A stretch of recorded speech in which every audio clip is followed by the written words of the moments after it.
The sun was dipping behind the skyline of New York City when Armin Malik, a 32-year-old millionaire entrepreneur, leaned back in his private jet seat. The faint hum of the engines could not quiet the storm raging in his heart. He had been away for 3 months, traveling the world for business expansions, meetings, and deals worth millions. Yet, beneath his success and fame, something tugged at him, a longing for home. For his mother, Emma, as he called her, was the only family he had left. His father had passed away years ago, leaving behind a small tea stall and a mountain of debt. It was Emma who had worked day and night, selling snacks and tea to strangers, saving every penny, so Armin could go to school. He had promised her once, "Emma, one day I'll buy you the world," and he did.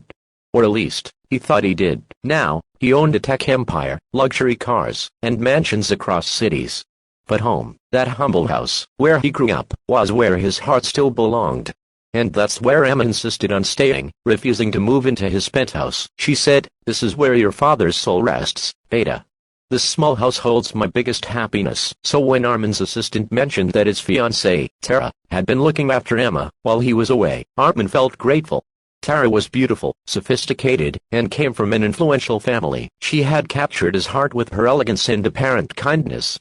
He believed he was the luckiest man alive. But that evening everything changed. It was nearly dusk when Armin's car rolled silently into his hometown, a small dusty street lined with humble houses.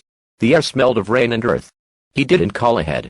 He wanted to surprise Emma. As he stepped out, nostalgia hit him like a wave. The alley where he played cricket, the old banyan tree, the faint aroma of chai from the nearby stall. He walked toward the gate of his home. But before he could open it, he heard a cry, a weak, trembling voice. "Please, please don't hit me, Beta. I didn't mean to." Armin froze.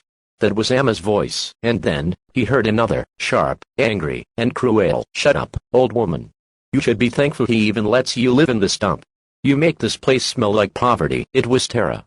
His heart stopped. Peering through the half-open gate, he saw something that tore his soul apart. Tara, his elegant fiancée, standing in the courtyard, her designer heels digging into the dirt and his frail, silver-haired mother kneeling before her. Tara was shoving her with her foot, shouting, "You embarrassed me again in front of the neighbors.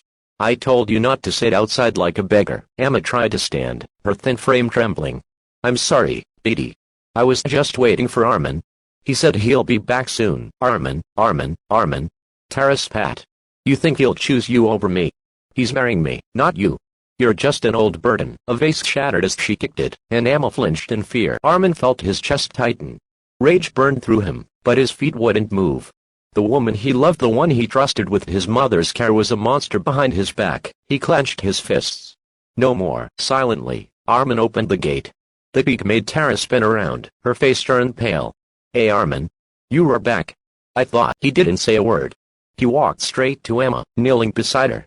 Her wrinkled hands trembled as she touched his face. "Beta, you were home early," she whispered through tears. Armin hugged her, his voice shaking. "Emma, I'm so sorry I wasn't here." Then, slowly, he turned toward Tara. His eyes, once filled with love, were now cold, calm, and unreadable. "Tara," he said quietly, "I saw everything." She froze. "It's not what it looked like.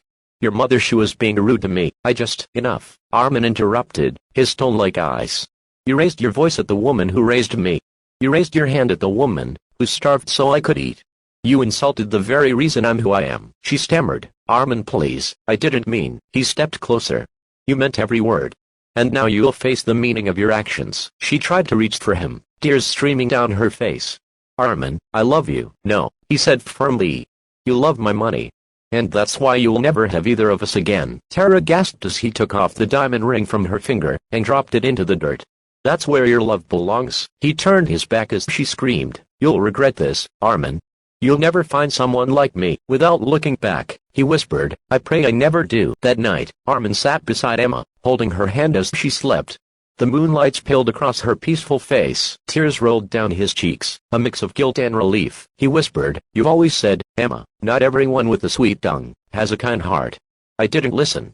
But I promise never again. When morning came, Armin made a decision that shocked everyone. He sold one of his penthouses, a multi-million-dollar property, and used the money to build a free elderly care home in his mother's name, the Noor Foundation, because every mother deserves dignity. The story of his breakup and act of kindness spread across social media.